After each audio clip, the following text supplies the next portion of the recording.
desert oasis where stories ignite. Skip's little bar, a beacon of light. From the Coachella Valley stars to cool everyday movers and shakers on the show. Join Patrick and Randy, let the stories flow at Big Conversations, Little Bar. The magic spreads near and far. Presented on Mutual by the McCallum Theater. Candid tales are shared. Nothing could make this sweeter. Welcome to the center of the Coachella Valley universe. You've made it to Skip Page's Little Bar with Patrick Evans and Randy Florence. Get ready for another fun and story-filled episode of Big Conversations, Little Bar, presented by the McCallum Theater. Order tickets now by visiting McCallumTheater.org or call the box office at 760-340-2787. Now in their 8th season, here are your hosts, Patrick and Randy. Well, thank you very much, Sebastian. We are back here at the wonderful corner booth at Skip Page's Little Bar in Palm Desert, California. That was a wonderful new theme. It was. Was that Barry Manilow singing that? Did you get Barry to do that, John? That was his brother Al. I tried my best, but it was his cousin. Okay. Yeah. All right, well, really very nice. Yeah. Smooth. I liked it. Yeah. Crooner-like. Outstanding. My name is Patrick Evans. This is Big Conversations Little Bar. My co-host, my spiritual guru, my good friend, my former life coach, Randy Florence is here. Former life coach? Yeah, I fired you from that job. That explains the checks. Checks stopped coming in. There were many reasons, but how are you? I'm doing great. It's been a good couple. We haven't been together for a couple of weeks. So it's been great. And it's been amazing. Wow. Now that I've said that, I got to go. Wow. You had a pretty amazing trip. Yeah, we went to Lithuania to see my brother-in-law. The pictures look gorgeous. It was really terrific. We had great weather there, although it did rain a good bit. But just, that country continues to grow and expand. It's really come out of its shell from under the Soviet occupation. And I think really in the last 10 years, and I've been going there for a decade, it's really, the growth has accelerated. And it's just, it's gorgeous. Wonderful, vibrant place to go. Yes, sir? Oh, I was just going to say, is that where lithographs are from? That is where all lithographs. The whole family. Okay. No, it was a great trip. Well, I don't know if anybody else in the Valley notices that you usually leave town about the time that the worst weather ever hits here. And I think it was 130 degrees the day after you left. It's not 130. We got to 118, and I believe thermal got to 120. We did set a couple of records. But it's nice today, so thank you. It's beautiful now. But it's universally true. If you've noticed, if I'm off for more than 2 days, you should probably leave town. The weather's going to be bad. That usually is. Hey, I wanted to talk about one other thing. Yes, sir. What are we, 120 episodes into this, John? I think we're in the one teens. We're close. The impact that we are starting to have on this valley. I imagine the people in Cathedral City are pretty much loving Big Conversations Little Bar right now. Or they're mad at you. Why would they be mad at me? It immediately got safer.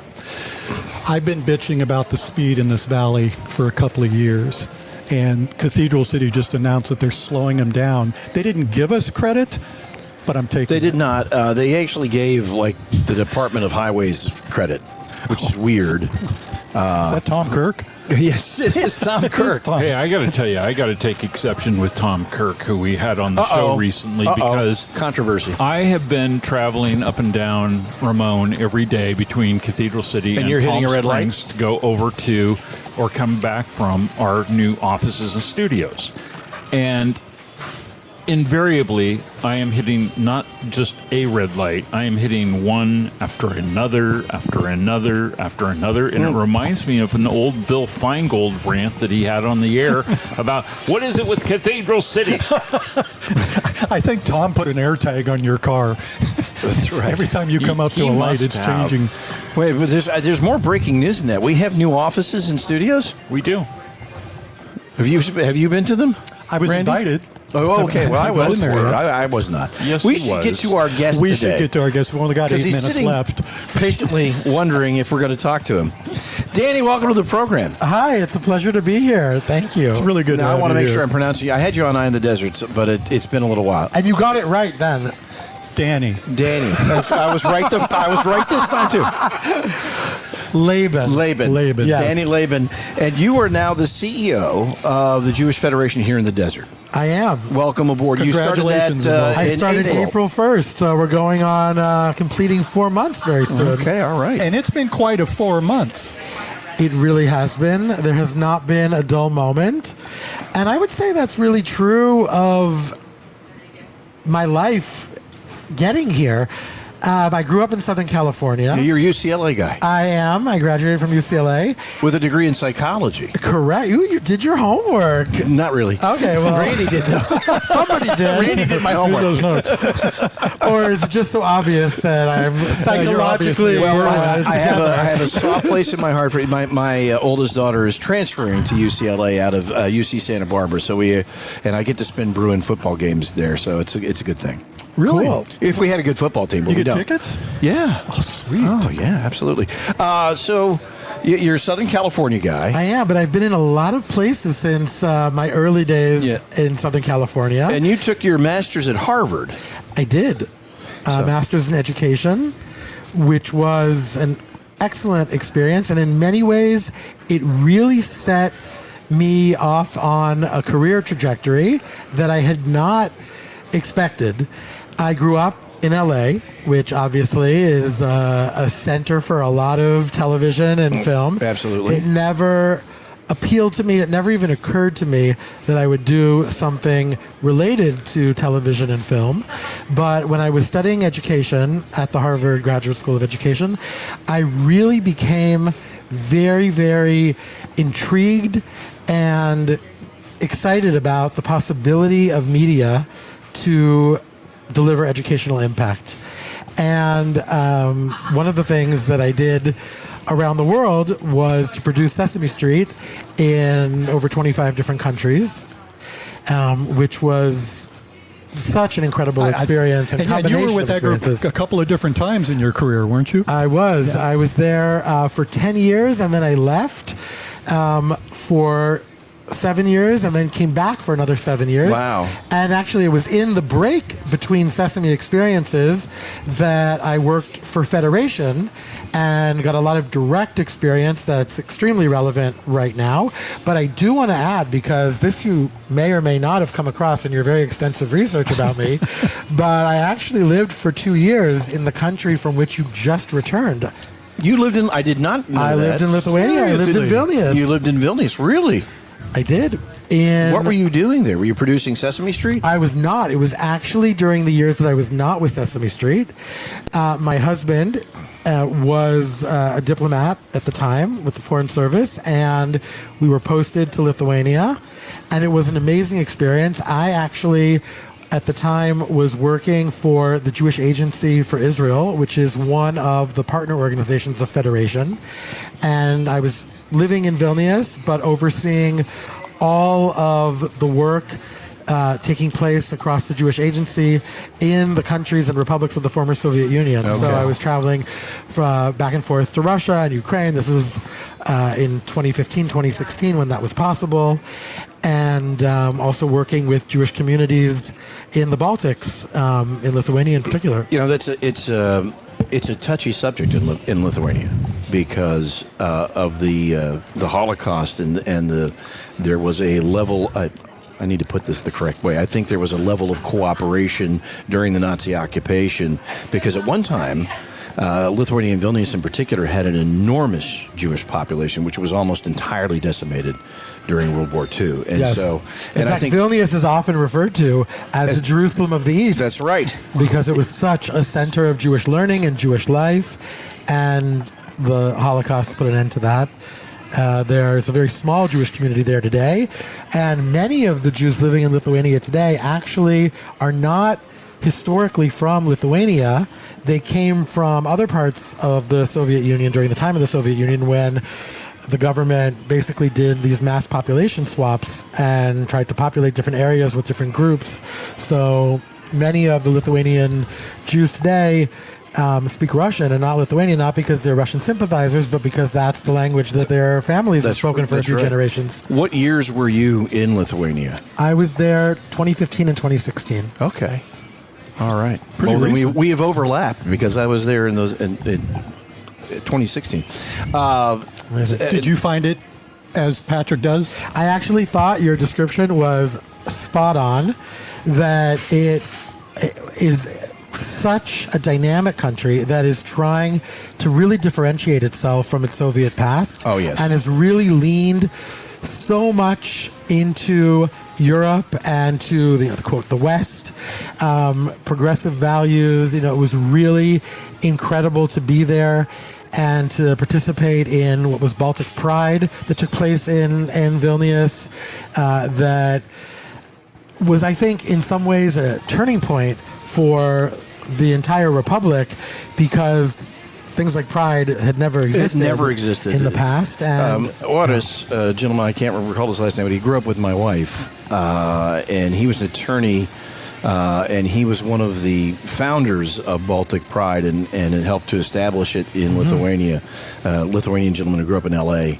And oh wow, yeah. So it was Interesting. Yeah, it's a fascinating history, and you look at those countries that were all stunted by 50 years of Soviet occupation, and some have really done better than others. But Lithuania leaned into the West and became part of the European Union, and it's in NATO. Yeah. So, How did the Sesame gig start for you originally? So that Randy's actually. bored with the Lithuanian conversation. I could tell. Okay, that's fine. Well, there's so much more in this world than just Lithuania, though. Honestly, I think we both could probably talk about it all We day. could. No, I want to hear about the Sesame Street stuff. This is very cool. Then we'll go back to Lithuania. So, as I mentioned, I really saw the potential of what mass media could do, especially in developing countries. And I was in my last semester of graduate school and randomly opened up the New York Times. I didn't even subscribe because I was a starving student who couldn't even afford that. But somehow I found a print copy of the New York Times by my dorm room, and I remember an article that it was on the front page, and it was basically an article speaking about a new initiative using Sesame Street to bring Israelis and Palestinians together to help foster a new Middle East and to prepare children for what was at the time a hopeful tomorrow where Israelis and Palestinians would live in a shared society side by side in peace. And this was in 1999, so still at the height of the Oslo Accord period, with a lot of hope for the future. And I just became completely mesmerized by the notion that Sesame Street, which of course I had grown up with as a child in the 70s, could communicate with children that effectively and that powerfully in different cultures. Anywhere. And I decided that this was something that I wanted to learn more about. And one of the assignments actually in a course I was taking, and it was very open-ended. It was like, share something amazing with the class kind of thing. I like Elmo. This is amazing, and I really want to become an expert in it, in as much as a student can. And so this was the late 90s. I contacted Sesame Workshop, which is the name of the nonprofit organization that produces Sesame Street, and they sent me VHS tapes that I watched, and I spoke with many of the producers and educators and researchers who had worked on the show, and I presented it to the class, and I got a very great grade on the paper that I turned in, and shared it, of course, with everyone back at Sesame Street. And then about a month after graduation, I was actually leading a summer program in Israel. So I was not even in the States, but I spoke with my mother. She was so excited because a voicemail had been left on the answering machine at their home in LA from somebody at Sesame Street who wanted to talk to me about a job. And What a cool call that was. It was to a listen cool to. call, Yeah. and of course I called back from Israel, and I was hired sight unseen, because all of the work that we had done, and this was pre-Zoom, this was all we had was the good old phone. So I was hired based on the work that I had done and the impression, I guess, that I had made. So I was hired to work on the educational curriculum for what was going to be the next season of this Israeli-Palestinian Sesame Street.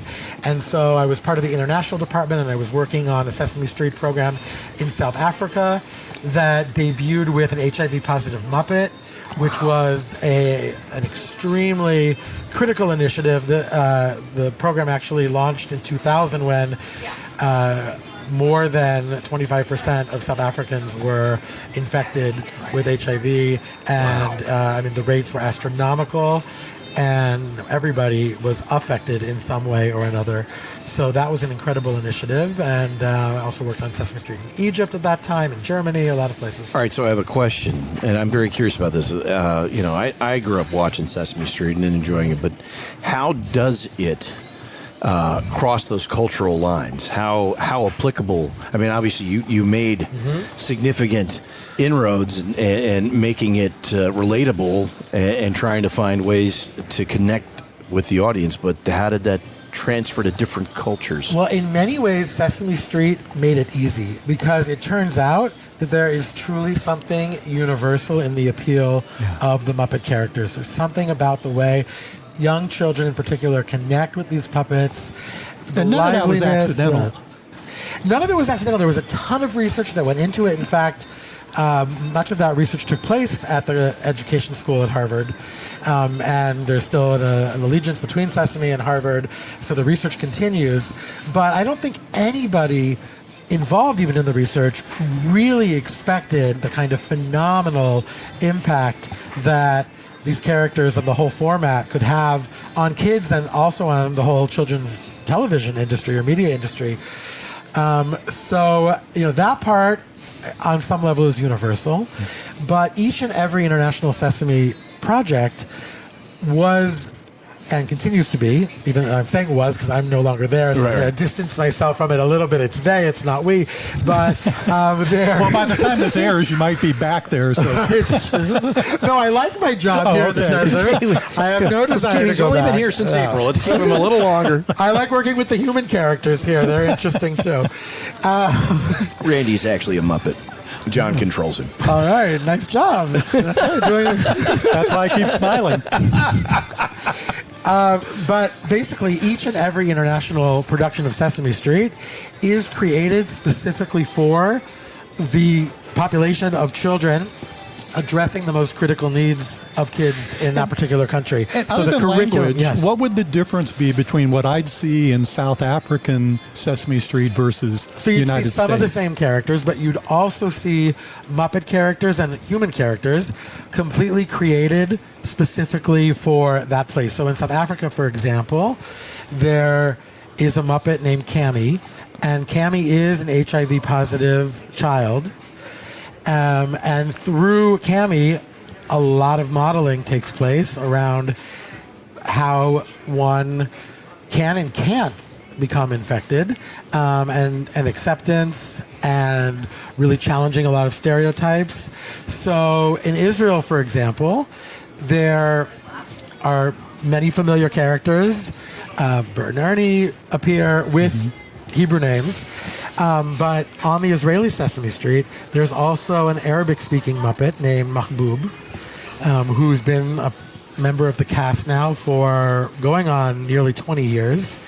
And Mahbub is really a vehicle for Hebrew-speaking Jewish Israeli children to get to know Arabs through a Muppet, and for Arabic-speaking children, for Palestinians living in Israel, to also have exposure to a sort of vision of a shared society that people can aspire to. And I think in some ways that really speaks to what Sesame Street, even in 1969 when it was created, was trying to do. It was grounded in reality. It was an urban New York street scene, but it was also not quite exactly reality, because in the Sesame Street reality, characters from different ethnic, religious backgrounds all live together in a very seamless way. Yeah, there was always a great message of tolerance and acceptance and understanding our differences and how they make us better. In the South African version of Sesame Street, was there a character, and did they have a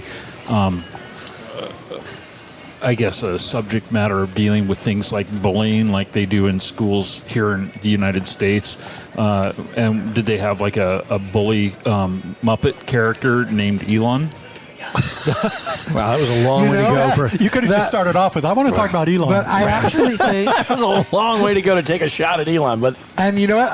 I think that's a great segue to a couple of things. One, sort of really underscoring the point that as much as Sesame Street has been able to take on and tackle some really difficult or seemingly controversial topics, it is strictly apolitical. So no, there would never be something like that.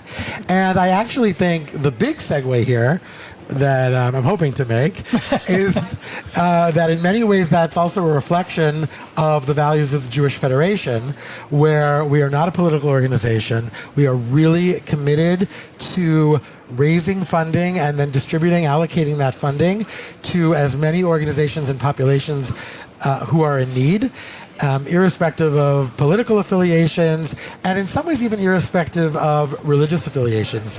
We do provide services and funding for Jewish organizations here in the desert, but I just had lunch today with one of our grantees, the Mizell Center, which is a senior center in Palm Springs, familiar to many people, and we've been supporting the Mizell Center for 24 years consistently. We're, I don't know if we're the longest running funder, but that's one of many non-denominational relationships that we have and partnerships that we have here in the desert. Well, and you also operate Jewish Family Service, which provides assistance to anybody in the community. Absolutely. In fact, more than 90% of the service recipients from JFS, Jewish Family Services, are not Jewish. And that's very much in line with our universal values and a concept in Judaism called Tikkun Olam, which speaks to the responsibility that each and every individual has to do whatever they can to contribute to making the world a better place. And of course, there are a lot of ways that every person can do that. But when we think about Tikkun Olam, it's a very universalistic approach as opposed to particularistic, because we're really thinking about the world and all of its inhabitants.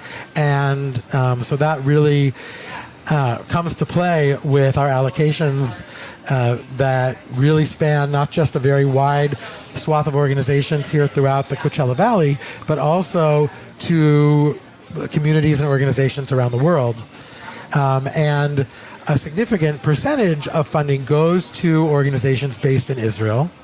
I came to Israel to produce the Israeli Sesame Street, and ended up staying there for a total of 13 years, and that's where I met my husband, and actually ended up accruing a lot of on-the-job experience with fundraising and with Jewish nonprofits, NGOs based in Israel, philanthropies based in Israel or based in the U.S. but working in Israel, and that was really exceptional experience for my current position.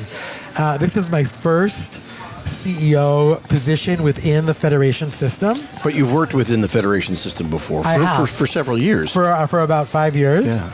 And that was, unfortunately, I'm going to say, really excellent on-the-ground training. And when I say unfortunately, I'm speaking specifically to the part of my job description in my former Federation job, which was responsibility and oversight of emergency allocations in times of crisis.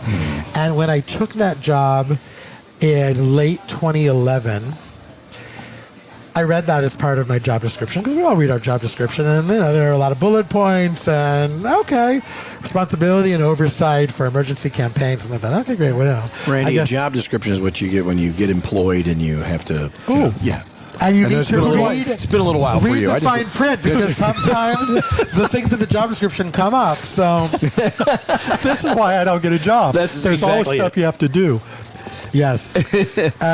So in the summer of 2014, there was something called Operation Protective Edge. I'm saying it's a something because it was technically never classified as a war, but it was a 50-day military operation, confrontation, fighting between Hamas and Israel.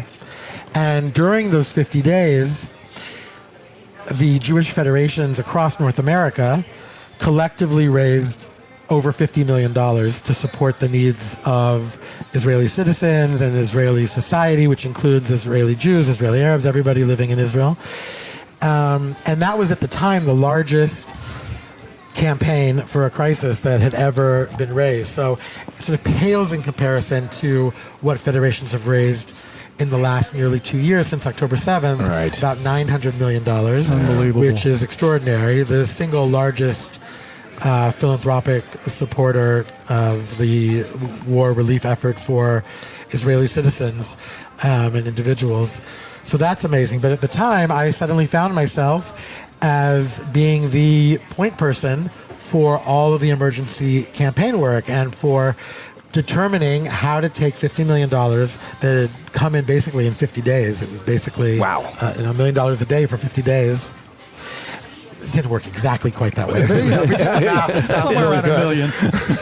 $1 million. And figuring out where the needs were greatest and where philanthropic funding would be the most meaningful and how it could complement other efforts underway, help to augment certain things that the government was funding, but certainly not give the government authorities a free pass and not replace their funding. And that's also a very tricky calculation. So I said, unfortunate in terms of training because I would have liked to have believed that that would have been the end of fighting and that we would not be where we are right now in the world with 21 months of ongoing war in the region, which of course has brought in so many other fronts.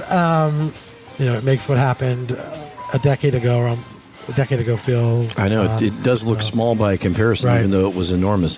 We need to take a very quick break and acknowledge our presenting sponsor, the McCallum Theater. I know that Sebastian did that in our open, but want to take a longer moment to recognize the McCallum and their contribution to make sure that we can continue to do this. We're grateful to the McCallum Theater, and don't forget to get your tickets.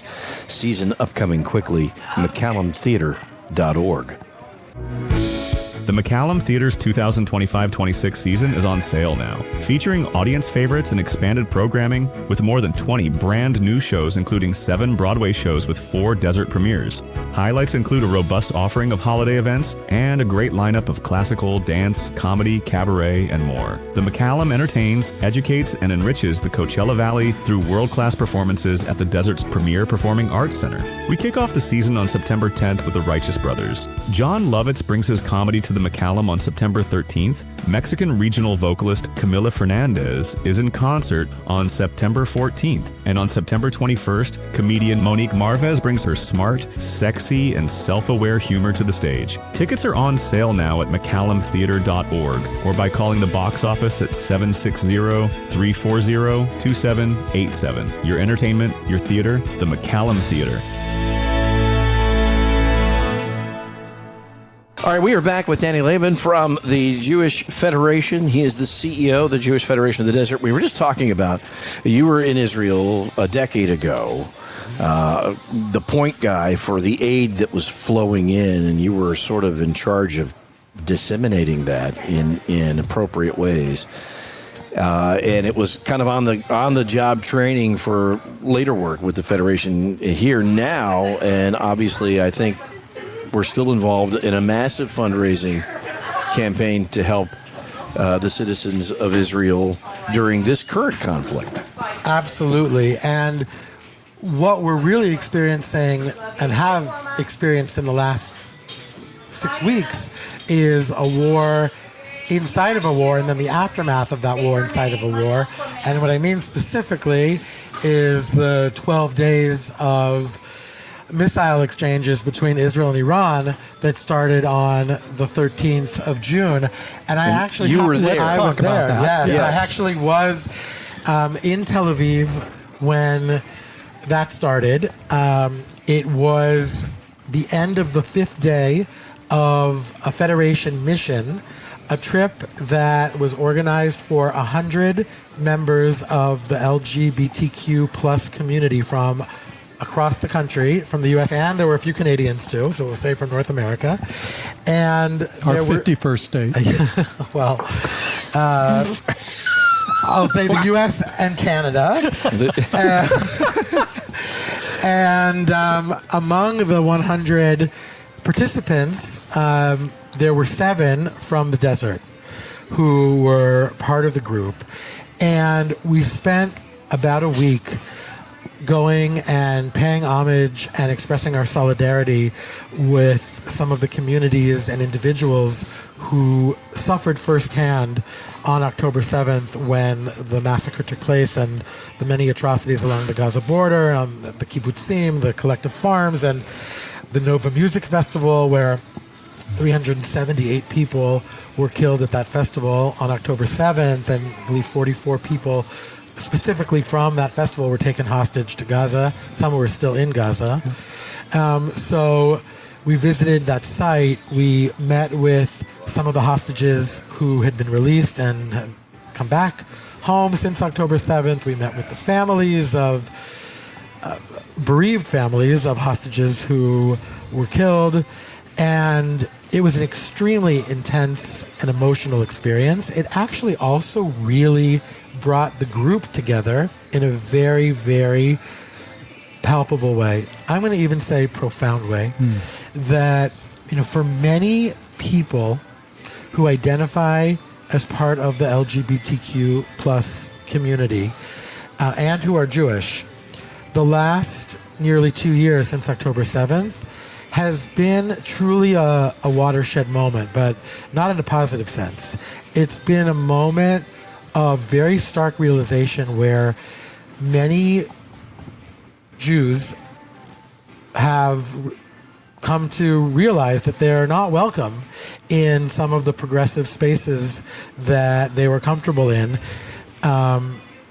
especially if they identify as Zionist and supportive of an Israeli entity, the State of Israel.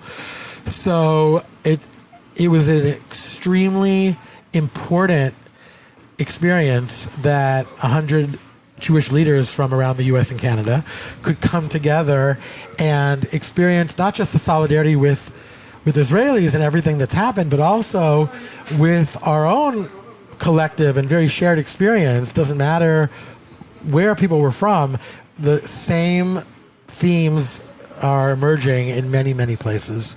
And so not only was all of that really, really powerful for everyone, but I think that when on Friday, the 13th of June, at around 3:15 in the morning, the first missiles from Iran began falling on Israel and in the Tel Aviv area, very close to where we were staying, instead of everybody sort of freaking out, which is a totally valid response. 100%. I certainly would have. Missiles coming at me.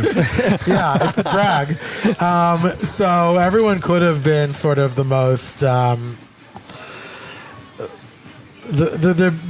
biggest mess of themselves in that moment. But I think having experienced a week of that solidarity and knowing what Israelis have gone through, not even just for the last 2 years, but for the last many, many years of living in a prolonged state of war or virtual war at any moment kind of thing. I think all 100 participants were really, really brave and focused on how do we came here as part of a solidarity mission. How do we continue to provide that kind of support while at the same time being really scared and wanting to go home because Israeli airspace was closed. You couldn't get out. We couldn't get out. So, So this happened on a Friday. Yes. What did you Were they given any instructions or expectations or anything leading up to that Friday? Because everybody was figuring there was going to be a response. Right. So, Duck. well, basically, I mean, it was find a bomb shelter, and they have get underneath this school desk. A really remarkable civil defense infrastructure there. There are bomb shelters readily available. There are bomb shelters in all new construction, but in older buildings that were constructed before a certain date, I think sometime in the early 90s, I think it was actually a result of the Gulf War and the Scud missiles from Iraq at the time that prompted changes in the building codes. But anything that was built before the 1990s does not have necessarily, unless it's been remodeled, a shelter or a safe space in the building. Some people have a shared one on a floor. Some people have a shared one in the basement of a building, and some people have to go to a communal shelter that involves leaving one's residential facility, whether it's a home or leaving all your building, possessions and running across the street to that space. So there was a lot of running back and forth to the shelter. And, you know, Israel has had a lot of rockets in the last 21 months since October 7th, 2023. There have been rockets from Gaza. There were rockets in the north from Hezbollah and Lebanon. There were 2 earlier rocket incidents. One, I believe, in April of 2024, and then there was one on October 1st, 2024, where Iran sent rocket barrages. But those were very controlled. They were announced in advance, and people were told, in the next few hours, there will be a rocket barrage from Iran. We'll let you know when we know more. At 11. Basically, it was that. I mean, my husband and I and our dog, we were just sitting in the living room of our apartment, watching television, waiting. That was the April time, and they came earlier than expected. So we knew to go to the shelter, and then when it was over, when all the missiles had fallen, and most of them were intercepted, either by the Israeli defense equipment or by other regional allies who had intercepted the missiles before they even got into Israeli territory. The UK, the US, also Jordan was one of the allied partners in preventing. That's fascinating. Yeah, it really is. Well, and it's also even comes back because most of our group actually left through Jordan, which is how we came back before Israeli space reopened 12 days later when the missile ended. But to take us back to that earlier time when the missiles fell, once the missiles fell, Iran made a very pointed statement saying our what they called a retaliation, because they claimed it was a retaliation, but our retaliation has now concluded. Basically, you may return to your regular schedule program. At 11. And it really was, and that's what it was. I mean, it was over. That's crazy. It was just a safe face show of force. Yeah. But this most recent attack was not. This was not, no. And this was very, very premeditated in as much as the missiles were pre-programmed to hit residential centers. There were 31 communities that were hit. There were thousands of people. Were these the older communities that didn't have all the infrastructure, the bomb shelters and all of that? No, not necessarily. It was just wide range. was across the board, and there were so many coming. It was targeted at civilian populations. Yeah, and I'm not sure. I don't know anything about rocket and missile defense, but I think there was something about these Iranian missiles that the defense equipment, the Iron Dome, and other mechanisms that exist in Israel weren't as prepared or able to deter at the same level that they have other rockets from other regional foes, and including the Houthis from Yemen, who have been sending periodic rockets. But this time around, the Iranians were really launching more sophisticated armament. Yes, and it was maybe their maps were a little old because they hit the largest hospital in the south of Israel, Soroka Hospital in the city of Beersheba. They actually hit the old surgery building, which is being used for something that wasn't even, there wasn't anyone in it. So they may have had not the most recent information, bad intelligence. but they were trying to do the most damage with whatever intelligence they need had. to update their Garmin GPS, but that's it. No, that's no, it must have been. What was your first reaction? I mean, you're here on this goodwill mission, and you're essentially now trapped in a country that is under attack. And I'll tell you, my first reaction as an Israeli, even though I was born and grew up in Southern California, I immigrated to Israel, and I have an Israeli passport. I'm an Israeli citizen, and I did not serve in the army, but I feel like I really have committed much of my life to contributing to the future of the Jewish people and to Israeli society. And I felt like, how could I leave? This is, when you take on citizenship, there's an inherent responsibility, at least I believe. And even though I'm not living in Israel at the moment, I felt like, well, I'm here now, so I can't leave. Like, you don't run away when the going gets tough. Mm-hmm. I need to be here and somehow do something. That was my initial reaction. But the more I sat in bomb shelters and the more I heard explosions around me and felt the vibrations of explosions, and when our own apartment in North Tel Aviv had the windows blown out because a missile fell about 300 feet away, I felt, wait a minute, there's nothing I can do right now to help. I'm just a sitting duck, and there's nothing that my staying here is actually going to do to contribute to making the situation better. But then I had, I think, even a deeper realization, which was my responsibility now is to the Jewish community in the desert. I am the leader of the Federation, and this was my decision, and I'm grateful for the opportunity. I'm happy for the decision I made, and if I stay here, instead of taking the opportunity to come back as soon as I can, then perhaps there are things I could be doing for the community here in this moment that I wouldn't be able to do. So when I had that realization, they were suffering here. Oh, absolutely. And I'm so glad I came back, because not only did we raise additional funding, which is important because that money is going to go directly to support the needs of people who lost their homes, who were injured, who are in trauma, who need psychological counseling, all of that. So that fundraising effort was really critical. But I felt like this community also needed leadership in that moment. And I was able to bring people together from across the desert and have a community briefing. I spoke at different synagogues. In fact, I'm speaking at another synagogue this Saturday morning for Shabbat. So I feel like, I was really able to get back here quickly and fulfill my duties that I take very seriously. Well, and you bring the unique perspective of having been through this not once but a couple of different times. Yeah. I think it's really important, and because the mission of the Federation here in the desert and across the country, I think, is much more heightened now, and I think people understand because, the war continues and the need continues to grow. And, as you point out, there's the rising tide of anti-Semitic acts here in this country. Yep, absolutely.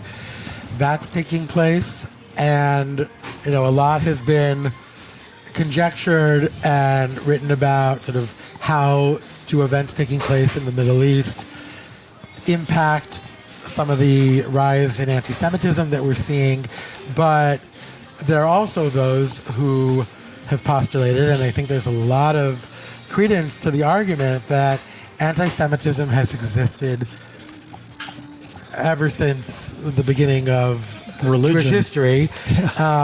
For more than 3,000 years, there have been anti-Semitic events, and there was an anti-Israel sentiment in the United States that erupted immediately following the October 7th massacre.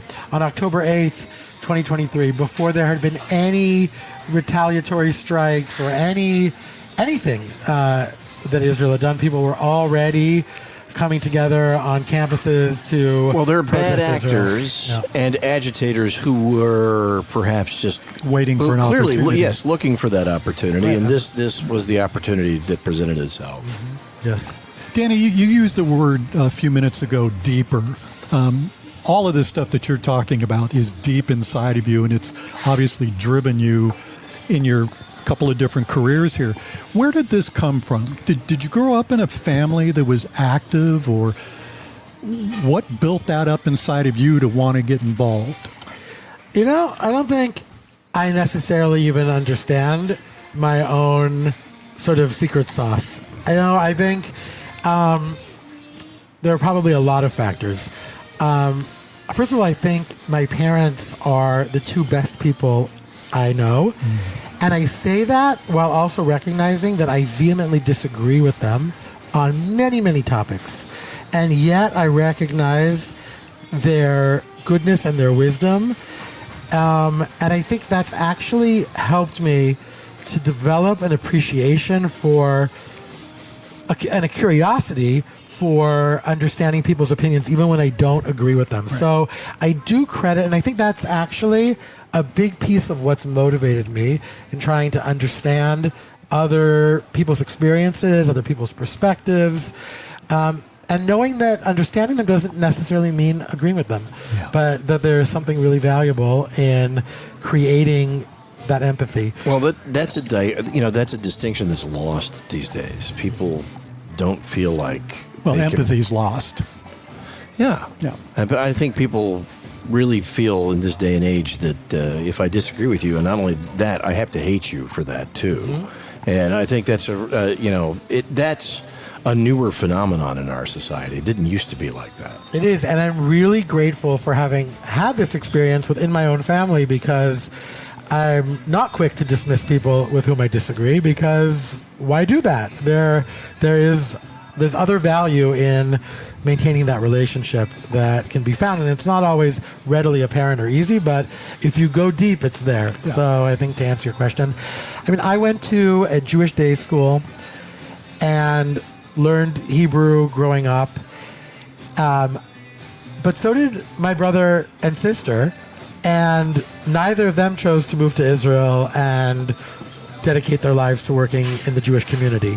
So, we're all different in the family, and of course, my brother, sister, and I are all different. We share certain familiar characteristics, but I'm not really sure how to pinpoint why this became such a passion point for me. I will say that understanding my own identity and who I am has always been sort of a flame lit beneath me. Yeah.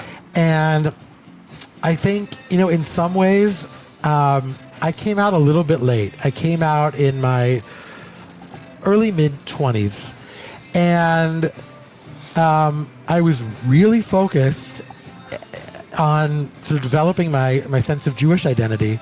That was really, really important to me in my late teens and early 20s.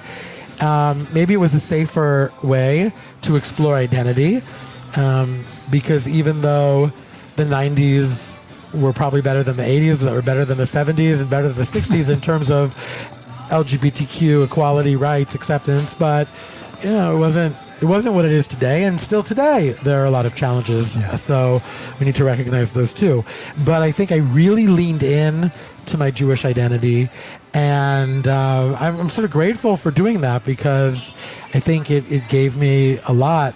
And there are times when I find myself, if I had done this differently, what if I'd gone to a different school, or I'd done this or hadn't done that. But at the end of the day, I'm really pleased with my current reality and where I've ended up. Both well, look where you're sitting now. Yeah, exactly. That's right. A bar. The people. The jagged road that led you to Big Conversations Little Bar. Yes. Talk a little bit about what you feel is your mission as the head of the Jewish Federation here in the desert. Where does that organization, where do you want to take that organization? So, one thing that I think the desert has going for it is people's desire for community. I think people who come here to the desert, if they haven't grown up here, are coming at a later stage in life and they want to be involved. They want to get to know people. There's a certain drive people feel to forge community. And offering a Jewish communal experience for people that is enriching and fulfilling and that offers people value with chances for people to come together and experience Jewish life and celebration in a very positive way is a big piece of it. I mean, we fundraise, we raise money, and we need to obviously grow that to be able to do more. But I really see us at a pivotal moment where being able to give people something meaningful to bring them into the community and into the organization ultimately is really important, because there are so many wonderful nonprofits and charities in the world, but in the desert, there are hundreds of them. So we need to be able not just to distribute money, which we do, but we need to also really give people something that contributes to the sense of community that they're really seeking in being here. So more programming, community events, speakers, opportunities for adult learning, trips to Israel like the one that I just came back from that was specific to LGBTQ, but there are any number of opportunities that we could create here for people to go to Israel in all sorts of ways. One of the sort of dreams that I have is to have a sort of birthright trip to Israel, but for people who have never been, who are later in life. And that could be a really, really extraordinary experience. One of my coworkers is in Israel right now. He landed yesterday doing that birthright experience. So birthright is usually for people up to age 25. Yeah. I'm thinking of, and actually I know who you're talking about, because when I was in your studio Spencer. for the Eye of the Desert, he told me he was going to go on a birthright trip this summer. So he's Spencer. there. Amazing that happened.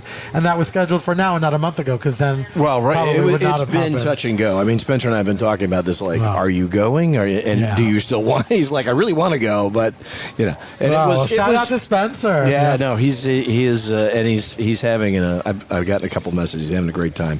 But what I'm talking about is a trip for people 55 and over who've never been, to really experience what Israel is and its centrality and importance to Jewish identity. And also, I think having that kind of experience, and even going back to the group I was with, the 100 people who were there during the war, we will be connected forever to each other, but also to the experiences that we had, and how those experiences will continue to shape us, the decisions we make, the roles we take within our own community, whether we decide to become activists when things happen or we turn away. I think those are all really, really important things. Wow.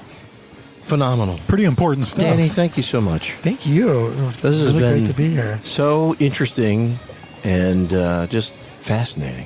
Thank you. We haven't had a lot of people. We've had a lot of people on here, but with the conviction behind what they were talking about, this is really powerful. Well, I'm glad you were here. I do think you're one of the few people that we've had who has been taking missile fire for their convictions. I don't recall anybody else telling that story. I'd probably trade that in. But, well, welcome to the desert community. Yes, I think you have Congratulations discovered on how that. welcoming and warm and lovely this community is, and I know that you've only been here since April, but it's a really remarkable place. No, we already feel very much a part of this community, and it's one of the reasons that we chose the desert as opposed to other opportunities. So we are home. Well, I can state unequivocally that your experience on Big Conversations Little Bar, we are part of the fabric of this desert. See, I was just going to tell him that I thought he'd probably recover from this. Well, what if I told you that being a guest on your show is the reason we moved here? And how can people learn more about the Federation? Well, we have a website, and everyone is welcome to check us out at www.jfedps.org.